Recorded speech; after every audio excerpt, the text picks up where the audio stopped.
¿Está entendido? Sí. Bien, buenas tardes. En primer lugar, agradecer la invitación no solamente a estas jornadas, sino especialmente la invitación a redactar una parte del libro colectivo de la historia de Ceuta, que de momento no está, pero algún día estará, que para mí tiene importancia, puesto que a pesar de que soy miembro correspondiente del Instituto de Estudios Ceutí, etcétera, a pesar de mi pasado ceutí, pues la verdad es que en los últimos 30 años no me he sentido parte de Ceuta.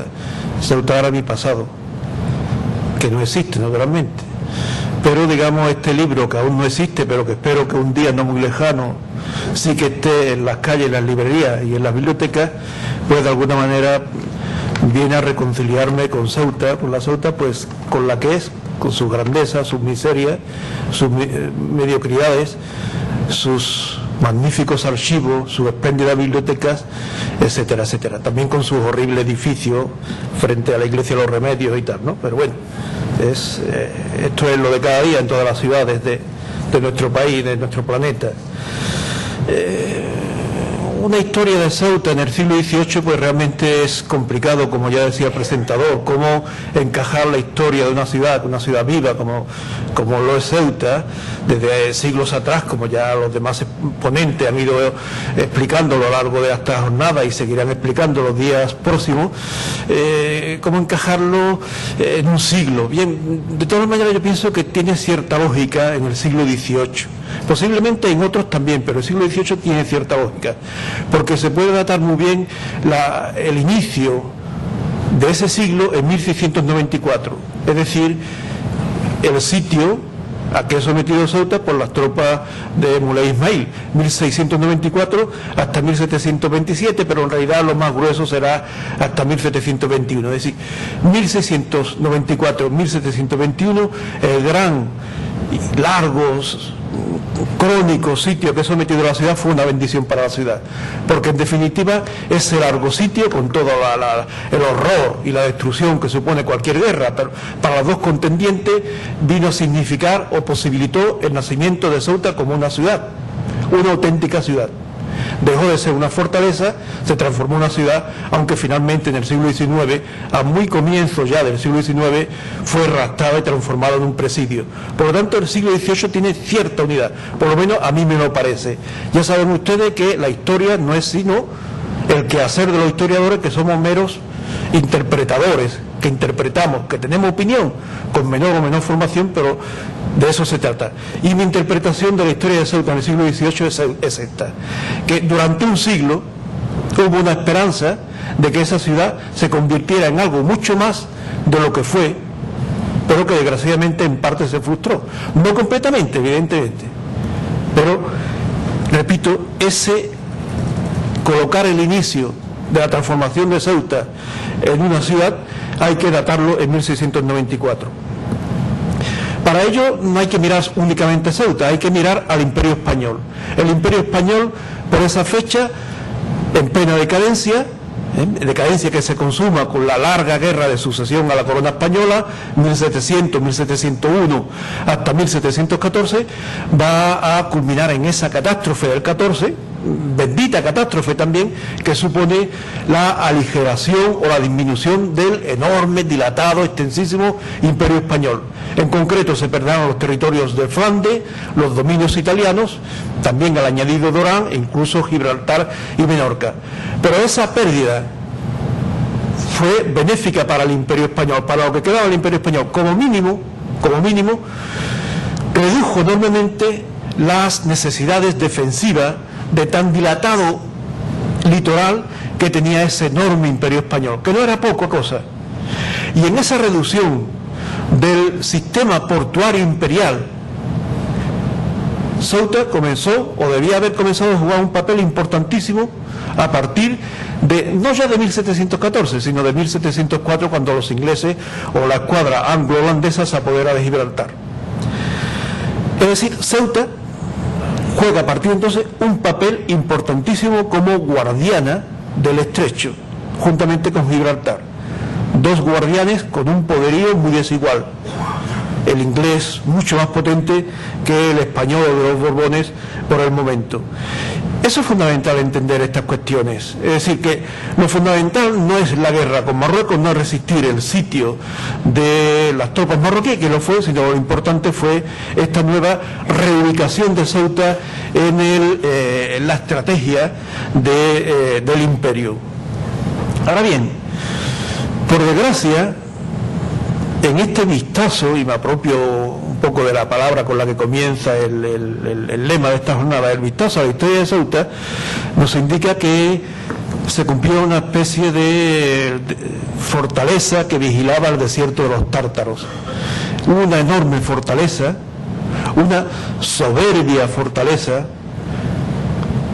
una fortaleza prácticamente inexpugnable con el armamento, con la tecnología, los conocimientos y las capacidades logísticas de la época de ser tomada, pero que en realidad defendió pocas fronteras. Posiblemente todo esto se deba a que los Borbones apostaron por erigir un soberbio recinto amurallado de Ceuta, del que afortunadamente conservamos una importante parte, pero Ceuta no fue dotada de un puerto que le confiriera además el valor de un importante base naval que junto con la de Cartagena y la bahía de Cádiz asegurara de una manera mucho más eficiente, mucho más eficaz el flanco sur del litoral español, que no era solamente el flanco sur del litoral español, era también una parte importante, un litoral importante que tenía que ver con la carrera americana, con la carrera de América, con el comercio americano. En esa nueva, digamos, nuevo valor estratégico de una Ceuta considerada como un buque, una fortaleza inmóvil, como admirablemente habló Brodel hace años acerca de las grandes ciudades portuarias fortificadas del Mediterráneo, Ceuta podía haber sacado mucha más partido, pero no lo hizo. En esa labor de construir una soberbia ciudad amurallada, en la que el peso del ejército fue fundamental, puesto que si ya en los siglos anteriores, en el periodo en el que Ceuta fue portuguesa, la población dependía fundamentalmente de las arcas públicas del monarca portugués, después de la monarquía conjunta hispano-portuguesa, eso se va a acentuar aún más con motivo del sitio de Muley Ismail y con motivo del comienzo de la Guerra de Sucesión. De manera que pocos sus tíos vivirán no tendrán otros ingresos que lo de las arcas públicas, ya fuera en concepto de soldados, salarios paramilitares, funcionarios, las tensas moradías, etcétera, etcétera. Pero sin embargo, la construcción de murallas, que exigía unos saberes específicos, con unos profesionales específicos, que no todo se reducía a brillantes ingenieros, sino carpinteros, pedreros, etcétera, etcétera, posibilitará que vaya apareciendo por Ceuta un número importante de profesionales que cobrarán un salario que no tienen que ver directamente con el hecho de que fueran o no funcionarios militares, etcétera, etcétera. Eso es importante también señalarlo para la evolución de esa Ceuta del siglo XVIII. Pero repito, lo importante será el peso tremebundo del ejército, que no solamente mantiene buena parte del territorio ocupado con esas fortalezas, con la custodia de casi todo el territorio, sino que también la Junta de Abasto está, digamos, en manos del ejército, de los funcionarios reales, y por lo tanto determina muy mucho el futuro y la economía de la ciudad. Junta de Abasto que se encargará pues de la salud de los cuerpos, es decir, alimentar, vestir, proveer de los materiales, de los utensilios necesarios para que la población pudiera subsistir. No de una manera muy holgada, no de una manera, digamos, muy cómoda, porque ya sabemos que la historia de los presidios, en el sentido de plazas fuertes, etcétera, españoles en el norte de África siempre fue durísima, siempre fue terrible.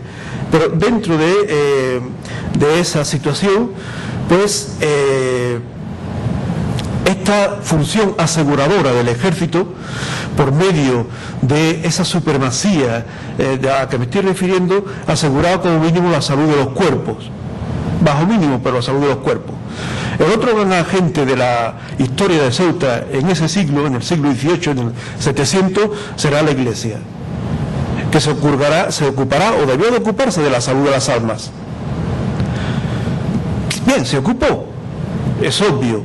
El papel de la Iglesia, que se modernizó de alguna manera, en la medida en que consiguió racionalizar o consiguió que se le racionalizaran sus recursos, la fuente de sus ingresos, sobre todo a través de la intervención de la monarquía, que hará que determinada renta de obispados, etcétera, provenientes de la península, vengan a la Iglesia de Ceuta y pueda sostener al obispado y también pueda, digamos, aliviar la suerte del cabildo. Papel de la Iglesia que además se ve fortalecido por los lugares, los templos, los lugares de culto, la Iglesia de África, Nuestra Señora de los Remedios, pero además las capillas de los conventos franciscanos, trinitarios y demás, y una proliferación de ermitas que hará mucho más presente el peso de la Iglesia, que ya era absolutamente predominante en la sociedad del antiguo régimen, y Ceuta lógicamente no podía ser ninguna excepción. Así que en principio pocas posibilidades, pocas rendijas, pocas brechas. Había una ciudad que solamente tenía una brecha, que era producto del derribo de una muralla ocasionada por causas naturales o no tan naturales. Y esa rendija la van a aprovechar los elementos, digamos, civiles, aquellos que no vivirán fundamentalmente por cuenta del Estado, aunque sí comiencen a vivir en parte, aunque no todos, comiencen a vivir en torno a las actividades económicas que generaba el Estado o la acción del Estado en Ceuta.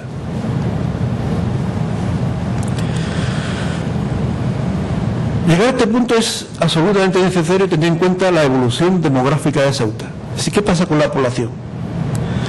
Si hacia 1694 Ceuta contaba, y no sé si con unos 3.490 habitantes, en 1721 ha pasado a 8.922, cifra que se mantiene prácticamente inalterable, con altos y bajos, pero muy escasamente pronunciado, hasta 1797, en lo que se contabilizaron 8.954.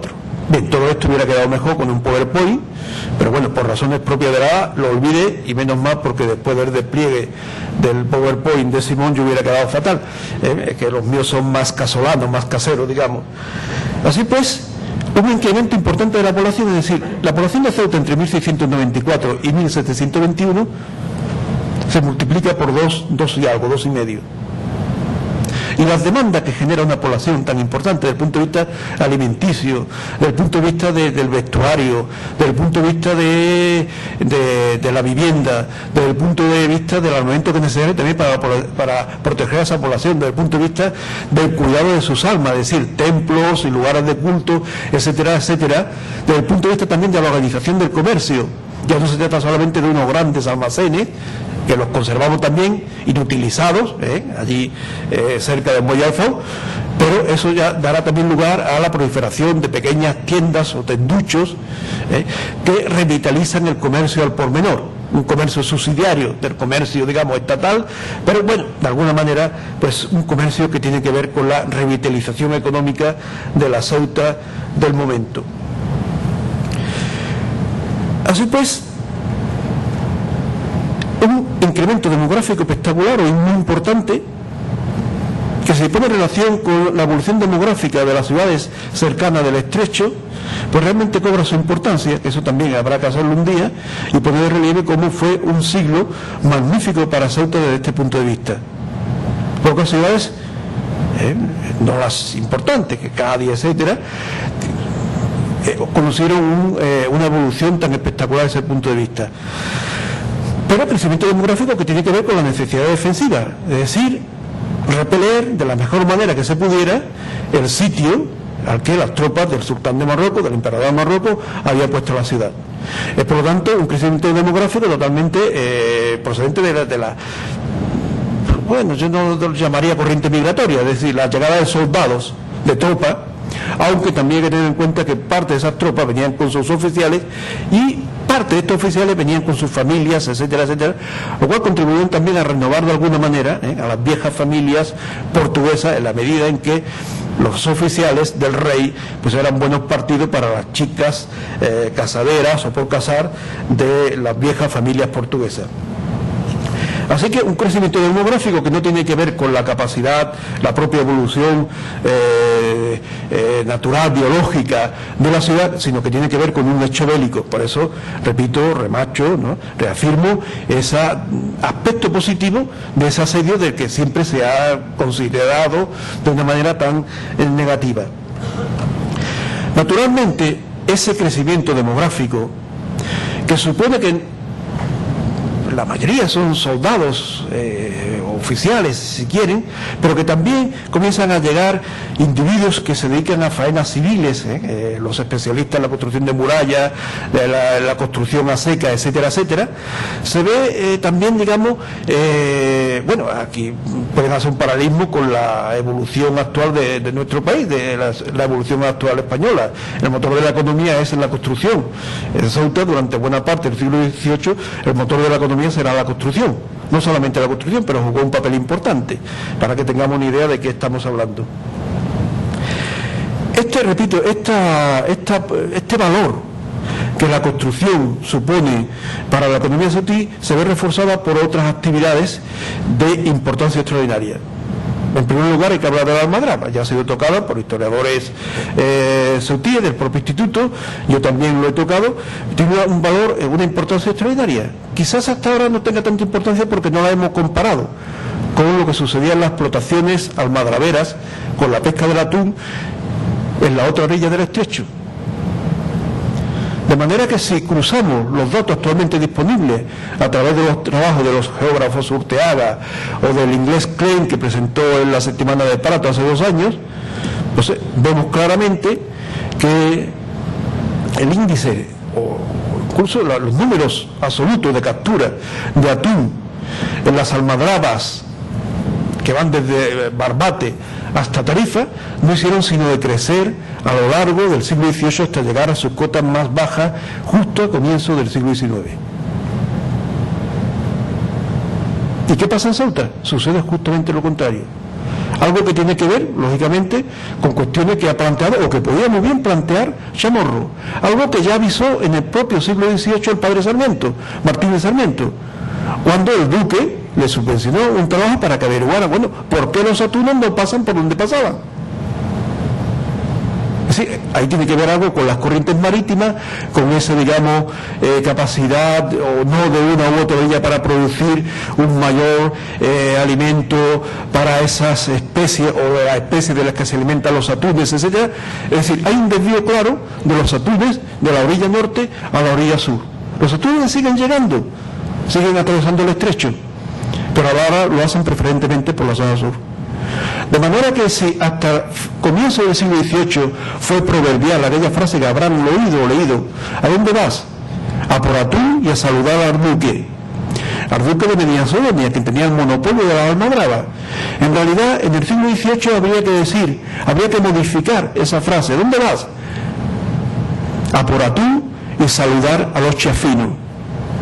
Porque, en definitiva, el éxito de la almadraba de Ceuta tiene un nombre. El nombre de una dinastía genovesa, son los chiafinos, que al menos que se sepa, desde 1749 hasta la invasión napoleónica, tendrán el monopolio de la pesca del atún. Posiblemente antes, porque están datados los chiafinos como mínimo hacia la década de los 32. La larga experiencia acumulada por los genoveses a lo largo de centurias en la pesca del atún en el Mediterráneo, le va a permitir que trasvase toda esa experiencia a Ceuta y se constituya una de las familias importantes de Ceuta, que ya no viven de ninguna de las 12 cosechas del Estado, que no viven de las pensas ni moradías, sino que tienen una actividad económica que no depende de la voluntad del monarca, salvo lógicamente que, dado que es un monopolio del monarca, se arrienda al monarca, aunque en condiciones siempre muy ventajosas, esa actividad. actividad que antes otras familias portuguesas y algún otro individuo no localizable explotaron, pero con no el éxito que tuvieron los chiafinos, los genoveses de la República de Génova, de la Ribera de Génova. Los chiafinos de alguna manera marcan, alumbran la evolución que va a sufrir la economía de Ceuta en el siglo XVIII, porque la evolución o la economía, el futuro de Ceuta en el 700 solamente podía venir de la mar, no podía venir, dada la situación, la coyuntura política, las relaciones con el vecino país de Marruecos, no podía venir por vía terrestre, aunque no en todo el siglo se guerreó, aunque el comercio por vía terrestre, aunque fuera el cambio de unas pobres vacas por cualquier producto, etcétera, fuera persistente, pero era un comercio de menor importancia, del cual no se podía, digamos, fiar, o que no se podía tener la seguridad de que siempre resolviera las necesidades alimenticias de todo tipo de la población ceutí, muy dejada de la mano de Dios, de la monarquía. Repito, la monarquía construye una ciudad amurallada soberbia, o mejora la soberbia sistema defensivo de Ceuta, que heredaba culturas o civilizaciones o poderes anteriores, y la eleva a la categoría de fortaleza prácticamente inexpugnable, pero una vez realizada esta tarea, poco se olvida de la ciudad, que no la dota de puerto, no la dota de una potente armada, o de una mediocre armada, de una mediocre flota, y se olvida de esa ciudad. La dota de reglamentos, pero se olvida. Los chiafinos acuden al rescate de Ceuta en este sentido, porque la explotación de la almadraba no significa obtener importantísimas capturas y proceder a la exportación de esas capturas hacia el litoral español. Málaga, Cádiz, Almería, Cartagena, Alicante, incluso Barcelona, en un volumen del cual aún desconocemos casi todo y del que a lo mejor nunca sabremos exactamente sus verdaderas proporciones.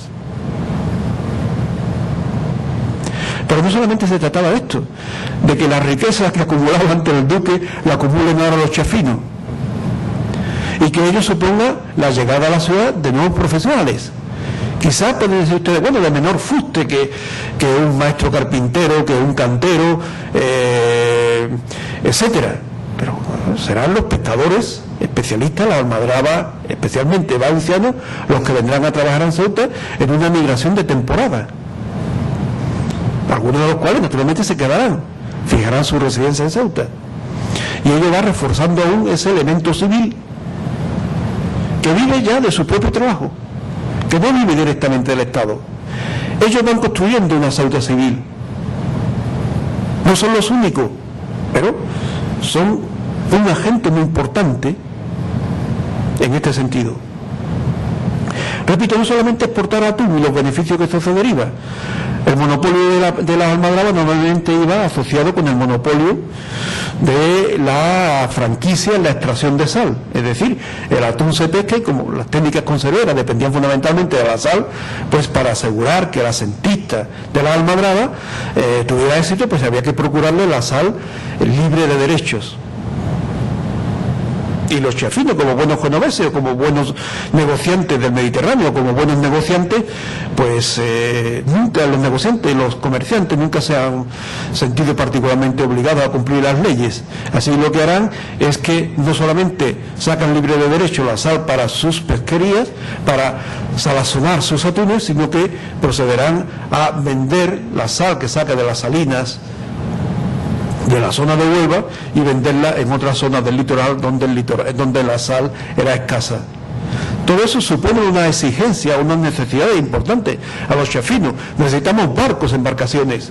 Ya no se trata de que Ceuta dependa de que 2 o 3 embarcaciones de un asentista de 2 vengan cada mes o una vez a la semana y traigan las provisiones, o de que el barco correo, el Jabeque Correos, especialmente en el 18, traiga el correo, etcétera, o determinadas embarcaciones alquiladas, arrendadas por la monarquía, traiga las tropas de refresco, que era un refresco, digamos, que llegaba muy tardíamente, digamos, ya muy fatigado, por decirlo de alguna forma.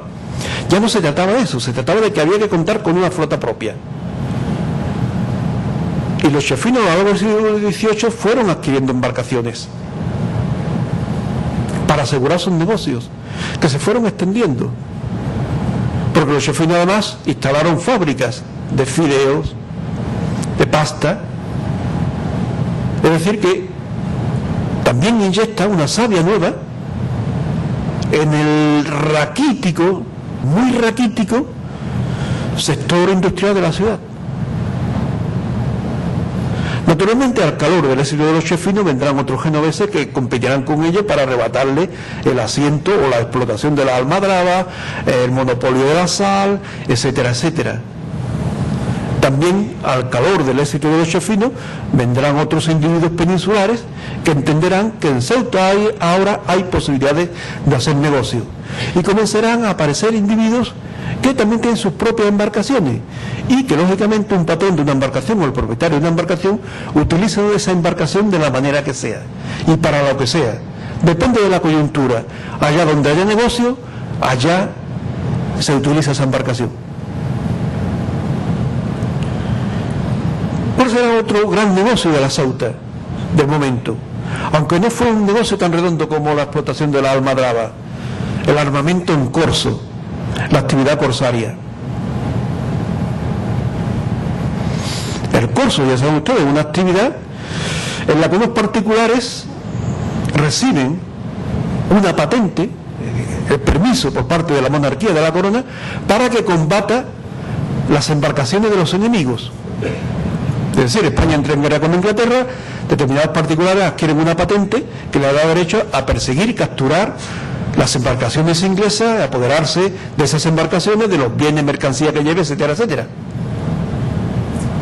Esa es la actividad corsaria. Existe otra variante, que es el corso, como tal, corso, el que enfrentaba a cristianos y musulmanes, es decir, a los musulmanes del sur y del oriente del Mediterráneo, con unos cuantos cristianos, que eran fundamentalmente los cristianos portugueses, los españoles y los de algunos estados italianos, que se enfrentaban entre sí y se capturaban las embarcaciones, los bienes y además reducían a la condición de esclavos a los tripulantes pasajeros que cogían esas embarcaciones o incluso desembarcaban en la costa del enemigo y apresaban cuantos individuos o individuos podidos los convertían en esclavos. Esclavos que se convertían en un bien, en una mercancía, en un objeto a vender o en un objeto a utilizar. Pues bien, el negocio del corso en Ceuta no fue el dedicarse a perseguir embarcaciones marroquíes, argelinas, etcétera, etcétera. ¿Por qué? Bueno, porque en realidad existían pocas embarcaciones mercantes, la flota mercante de estos países prácticamente no existió a lo largo de los siglos XVI, XVII y XVIII. Lo que había eran, y sobre todo por la zona cercana a Ceuta, entre Melilla, Orán, pequeños cárabos, con unas cuantas kilos de cereal, pieles, etcétera, etcétera, navegaban muy pegada a la costa y que representaban mucho más peligro el ir por ella, que era absolutamente desaconsejable, porque en el mejor de los casos, si capturaba esa embarcación, conseguir 2 o 3 esclavos, que después nadie o casi nadie tenía interés en adquirirlo, por lo tanto era mercancía sin valor, y el resto de la mercancía también era poco valor y en poca porción, es decir, poca cantidad, y las embarcaciones no tenían ningún valor. Para comparar, es como el valor que pueden tener hoy los cayucos y pateras que llegan a las costas andaluzas. No tienen ningún valor, en absoluto. Hay que dejar que se pudran, etcétera, porque ni sacadas a subasta nadie las adquiere. Pues pasaba exactamente lo mismo, con el agravante de que te podías encontrar, yendo a la casa de embarcaciones musulmanas, te podías encontrar con una embarcación corsaria preparada para la guerra, y podías acabar con la embarcación hundida y convertido a la condición de esclavo. Así pues, el corso en Ceuta, el gran negocio del corso era esperar que la monarquía española declarara la guerra a Inglaterra, Holanda, Francia, o que Inglaterra, Holanda, Francia declararan la guerra a España. y de entonces lanzarse alegremente y como enloquecido a la búsqueda de un buen botín, porque por lo general las embarcaciones de los países nórdicos eran grandes embarcaciones que tenían un valor de cambio importantísimo en el mercado, bien aparejadas, con buenas maderas, que se podían vender como tales o, digamos, desmontadas, se podían vender perfectamente las piezas. Normalmente iban con buenos cargamentos, un gran cargamento y además muy valioso.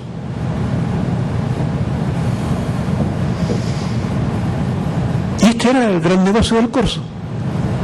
Pero el problema de esta actividad corsaria contra el enemigo político de la monarquía, no contra el enemigo de la religión, etcétera, era que existían unas leyes que marcaban muy claramente qué era lo que se podía hacer y qué es lo que no se podía hacer.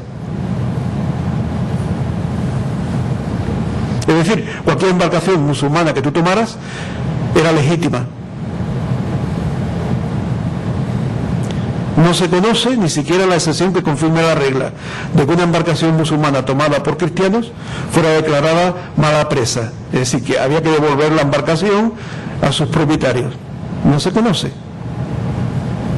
En cambio, con los enemigos europeos de la corona, todo estaba más o menos perfectamente reglamentado. Y después hay que tener en cuenta que los corsarios, no solamente los hutíes, los de Algeciras, los de Alicante, los de Valencia, los de Dunkerque, en la medida en que, bueno, Dunkerque ya no era española en el 17, en el 18, lo fue en el 17, en la medida en que salían a corsear, pues también querían minimizar los riesgos. No vamos a salir a combatir con un navío de guerra inglés, porque iremos a pique, en el mejor de los casos. Así que iremos por las embarcaciones mercantes, que estén absolutamente indefensas. Y las más indefensas serán además las embarcaciones neutrales, aquellas embarcaciones de países que no estaban en guerra, ni con Inglaterra ni con España, o ni con Francia ni con España, y que iban absolutamente desarmadas, porque en principio no participaban en la guerra. Cualquier barquillo corsario español podía apresar un enorme navío, danés, sueco, etcétera, y con el pretexto de que la mercancía que llevaba no era de súbditos suecos ni daneses, etcétera, apoderarse de todo. Pero el problema está que después existía un tribunal que juzgaba si realmente aquellas presas se atenían a la ley o no. De ahí que ese buen comercio se trastocara en un malísimo comercio para muchos armadores en corsos hutíes, porque buena parte o la totalidad de las presas que consiguieron arrancar en los momentos de guerra con Inglaterra, que fueron tan frecuentes a lo largo del siglo XVIII, la guerra de sucesión a la corona española, la guerra de la oreja de Yankee, la guerra de la independencia americana, la guerra de finales del siglo XVIII y alguna más que me dejó por el camino, pues lógicamente todo eso suponía un estímulo del armamento en corso, un incremento espectacular de las capturas, que después las autoridades españolas decían: hay que devolver estas capturas, estas embarcaciones, estas mercancías apresadas, y además hay que indemnizar a los propietarios. Algunos armadores en corso, hutíes, algecireños, teneriffeños, gaditanos, se arruinaron participando en este negocio, en este magnífico negocio, que era la actividad corsaria.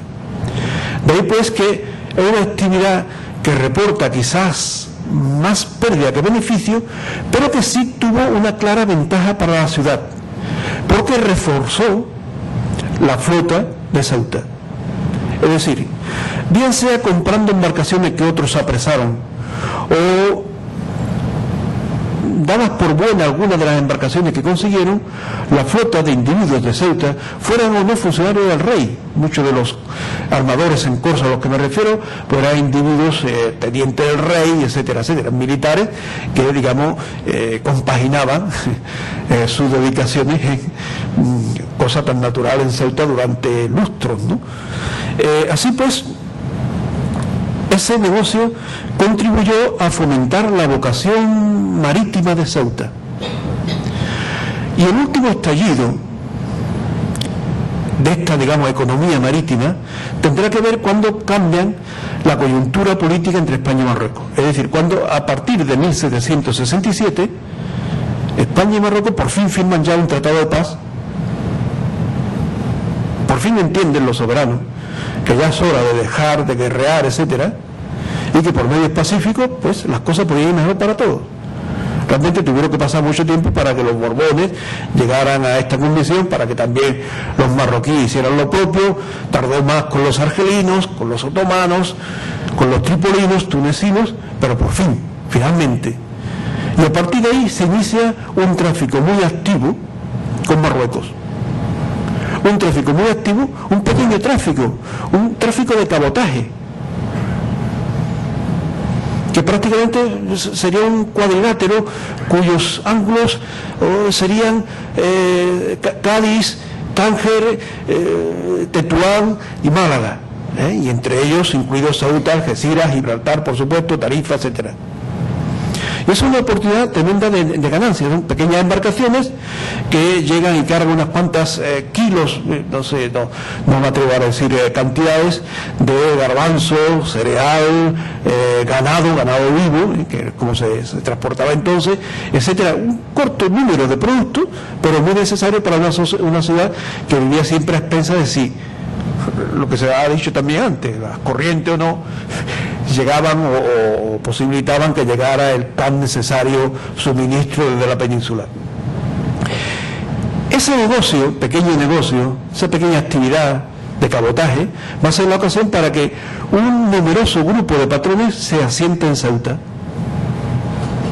Adquirirán, no sé por qué medio, habrá que investigar a fondo los protocolos notariales de Algeciras, es decir, los de Ceuta que están en Algeciras, y a través de ahí podremos enterarnos qué proceso se sigue y cómo una serie de pequeños patrones se van convirtiendo al mismo tiempo en propietarios, cómo se van enriqueciendo, etcétera, etcétera, qué ligámenes establecen con las principales familias de la ciudad, ya sean militares, ya sean los de la vieja ascendencia portuguesa, etcétera, etcétera.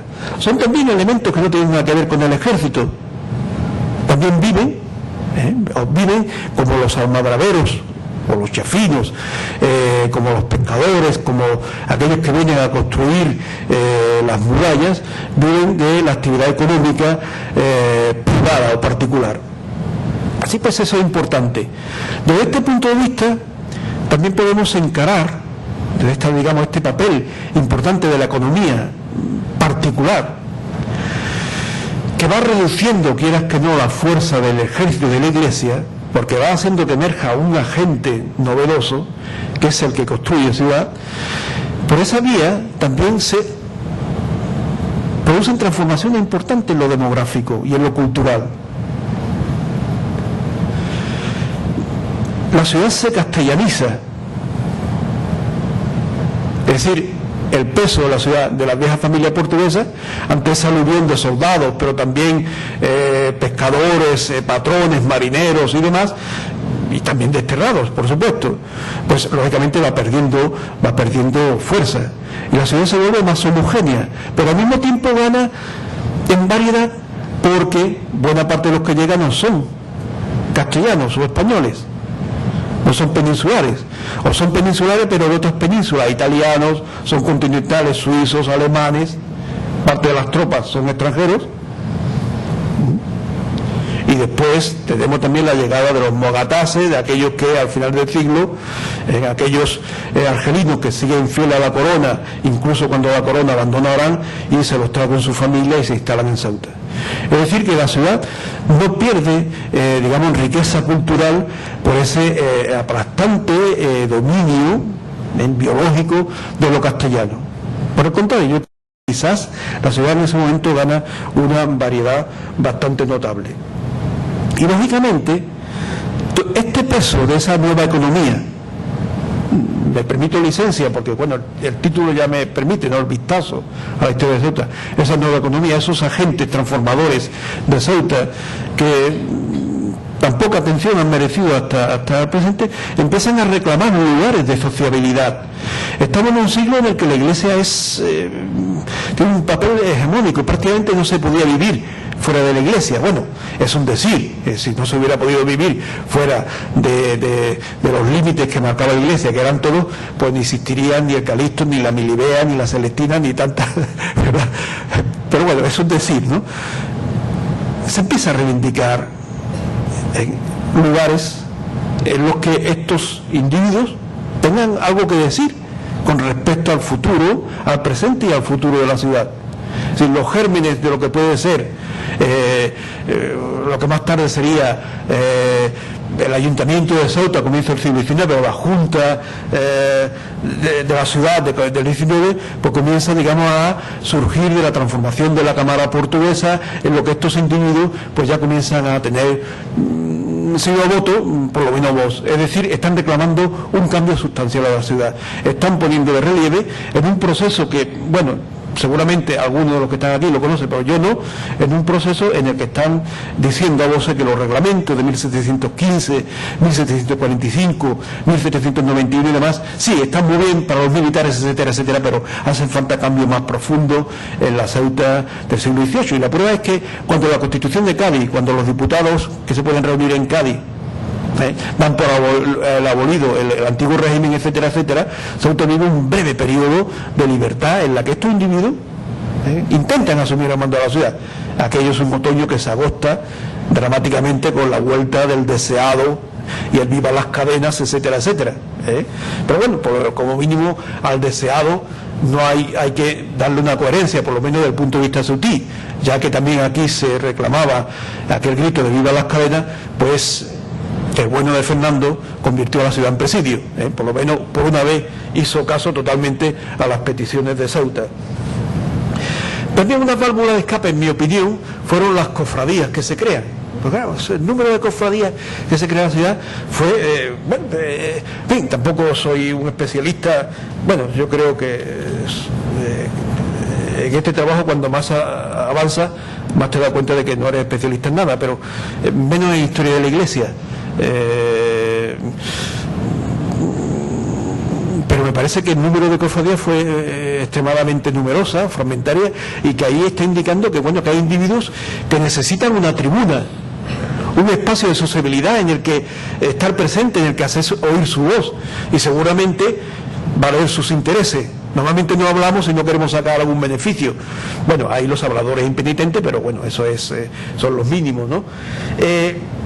Así pues, toda una serie de cambios que están ocurriendo en Ceuta desde el punto de vista demográfico, desde el punto de vista económico, desde el punto de vista de los valores o los poderes que se erosionan lentamente y quizá muy lentamente la Iglesia y el ejército, y otro valor que emerge, esa ciudad. Por eso considero que Ceuta en el siglo XVIII es una ciudad y comienza a adornarse como una ciudad. Las construcciones de Ceuta, la estatuaria, etcétera, ya no, las construcciones civiles, ya no solo militares y religiosas, comienzan a dar fe que realmente ahí está ocurriendo algo. Y ese algo, lógicamente, hay que atribuírselo a esos pocos, o muchos, no lo sé todavía. Hace falta estudios más profundos en ese aspecto. Individuos que, sin renegar de la monarquía, en absoluto, no estamos hablando ahora del momento actual, sin renegar de la Iglesia, al contrario, en la que estaban muy a gusto, entendieron que había que reordenar la sociedad en la que les tocó vivir o en la que voluntariamente quisieron insertarse, había que cambiarla de manera que, si no todos, al menos una parte importante de todos tuvieran la oportunidad de defender sus derechos, sus intereses, etcétera, etcétera. Por desgracia para Ceuta, esta primavera del siglo XVIII se agostó con el XIX. Es una hipótesis, no lo sé. Tampoco me voy a quedar a la conferencia de José Luis, que hablará del siglo XIX, y como el libro no saldrá hasta la primavera del 2009, pues no sé, tendré que esperar. O sea, posiblemente mi error de lo que fue, lo que significó el siglo XIX para Ceuta, persistirá un año o no lo sé. Pero en todo caso, creo que el rescate del siglo XVIII, que yo creo que ya está en buena parte conseguido, habría que redondearlo con estudios más profundos que lógicamente pasan por los archivos sautíes. Simancas nos puede dar alegrías, pero alegrías raras y que tienen un alto valor o un alto coste en encontrarlas. En cambio, buscando más acuradamente, buscando más cuidadosamente, investigando más cuidadosamente los archivos de Ceuta, haciendo entre todos un esfuerzo en que nuestras investigaciones sean homologables unas con otras, que podamos comparar, que podamos aprovecharnos de las investigaciones de la anterior, aprovecharnos desde el punto de vista de los avances, para que los demás se aprovechen de las nuestras, pues eso sería lo ideal. Pero bueno, una vez más, Ceuta no es diferente a nada. Esto pasa también a todo conjunto a nivel español, bueno, y a nivel europeo, en la que los historiadores parece que exponemos nuestros resultados fundamentalmente preocupados para que nadie se pueda aprovechar de ellos. Esto es una crítica gremialista, que quizás no venga a cuento, pero es un tema que me interesa muchísimo, porque ralentiza, dificulta nuestros avances. Y hoy ya en pleno siglo XXI, con tanta exposición de documentación, con tantos medios que tenemos, es absolutamente injustificable que sigamos conociendo tan poco de nuestro pasado, sobre todo de nuestro pasado que está tan bien documentado en archivos. Y Ceuta, que tiene un archivo magnífico, pues creo que debíamos aprovecharlo mejor. Es una crítica también asumible ahí, porque, repito, y con esto acabo, desde mi participación en esta historia de Ceuta, me encuentro reconciliado con esta Ceuta. Muchas gracias.